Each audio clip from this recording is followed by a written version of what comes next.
Hey everyone, welcome back to my channel. This is Coffee with Katie. I went to Starbucks and got a latte, but then by the time I got home and was filming, it was too cold, so I heated it up in my little bookish wandering mug, and it says books are uniquely portable magic on the other side, and I really like this glass mug, and it's fun to have lattes in it. I apologize about the lighting. I had a couple of errands to run today and I got home later than I anticipated, so the lighting's a little bit of a struggle because it's starting to get darker earlier. So sorry about that, but today's video is going to be my reading wrap up for October. I'm not gonna lie, I feel like October was a whirlwind. So I was on vacation and preparing for a lot of things, so I feel like I didn't have a lot of time to read. What I did read, I feel like there were hits and misses, so it was just kind of chaotic. But let's just go ahead and start with the first thing that I was able to read on the plane, and that is The Demon in the Wood by Leigh Bardugo, and I guess Danny Pendergast.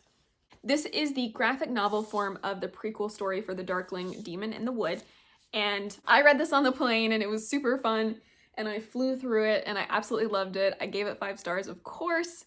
And I already knew most of this story, but if you've read the prequel story in like the back of Ruin and Rising or wherever it is in the paperbacks, if you've read that, this does expound upon it a little bit. It gives you a little bit more detail into what's going on, but it's just really cool to see it unfold, right? So you're actually like visually seeing the Darkling and Baghra and stuff, and it's just really fun. So this was great. I really enjoyed it.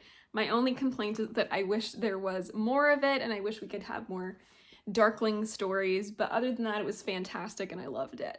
The next one that I was able to read in October was Kingdom of the Feared by Karen Maniscalco. This was one of my most anticipated releases of the year, and sadly, I was a little disappointed in it. I still liked it, but I was a little disappointed. And I can't believe I'm saying that. I can't believe that I'm saying that I liked the rest of the books in this series more than I liked this one.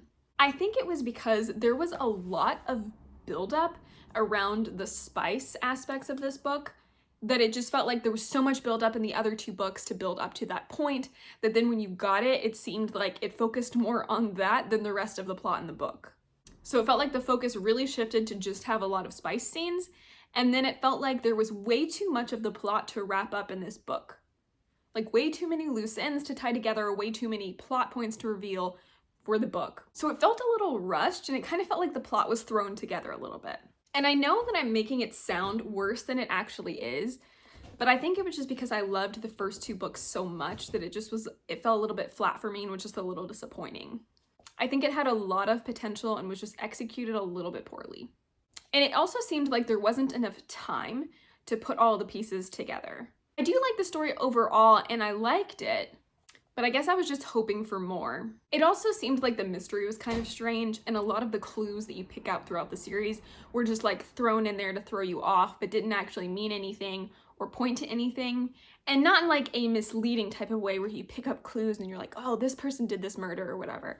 And it's like, no, it was actually this person. It actually seemed like they were giving you pieces of information that you needed, and then you didn't really need them, or they weren't really explained, and instead it was somebody else. So I didn't really like that. Or things like the characters would say, like, this is a rule, and then it wasn't a rule. I'm explaining it very poorly because I'm trying to be very vague, but it was kind of frustrating for me. And it just seemed like things were in there to throw you off, but then the actual explanation of the mystery and the answers wasn't that great. And again, I'll say this again, I liked it, but it was just strange. And I think if you go into this hoping that you're gonna get a big murder mystery or mystery element like you do in the Stalking Jack the Ripper series, I would say you're not really going to get that. Especially in this book, it kind of more focuses on a little bit of the politics and her relationship with Wrath and the brothers and kind of figuring that out. And also the elements with, I can't say that because it's a spoiler, elements with someone. They seemed like the enemy in the end of the second book, and then in this one they're totally fine. And it was just strange. I don't know. I don't know how I feel about it. I was kind of sad that it was over, but it also wrapped up strangely. I don't know. I have so many mixed feelings about this book. But we did get Sloth, finally. We finally got to see Sloth, and I loved the parts of Sloth we got, but it was probably like 5 pages and that was it, which was very sad because I loved him so much, and I was so glad we saw him, and I wish there was more of him. And I did give that 3.5 out of 5 stars. The next one I read was Capturing the Devil by Kerri Maniscalco, and this was the 4th and final book in the Stalking Jack the Ripper series, and I loved it. This series was so fantastic. I would say book 2 is the weakest for me, but I loved the series as a whole, and this was no exception. So I can't decide if this is 4.5 or 5 stars, and I've kind of been unsure of that, so at the moment I'm saying 4.5, but it could be a 5-star, and I don't know. It was really great. I loved this. It was really, really good. I really liked the murder mystery and the plot. However, I didn't really love the sequence of events and the progression of the plot. So it kind of felt odd to me, and there were a couple of things that I questioned. Like how it was fairly easy to get a resolution for this problem that was like a huge, glaring problem while they were busy working on a case. So they weren't even like trying to solve the problem, and it just kind of like easily solved itself. Kind of. I did, however, really like the showdown at the end and Audrey having to face it on her own.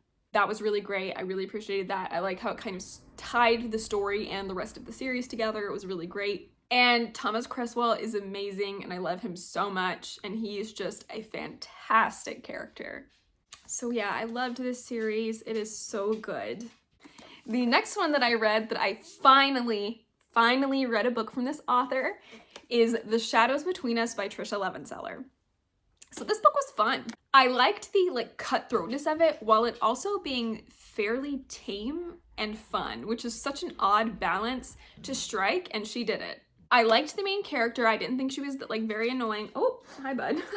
Sometimes it's hard for me to like main characters because main characters have a lot of flaws and can be unlikable or like stupid because of the decisions they make. I know, I gotta do it. Where was I? So main characters sometimes make stupid choices, and therefore sometimes it's hard to really like them, but I did really like this main character. She was funny and she had like some things going for her. And the Shadow King was really cool. I really liked him, as well as his magic and the rules around it. The shadow magic and the rules around the shadow magic were really cool, and I really appreciated it. And I'm just really happy to say that I finally read a book from this author. And I really liked it, so that's really great. I'm glad I have one under my belt and looking forward to reading the rest of her works. And I did give this 4 out of 5 stars.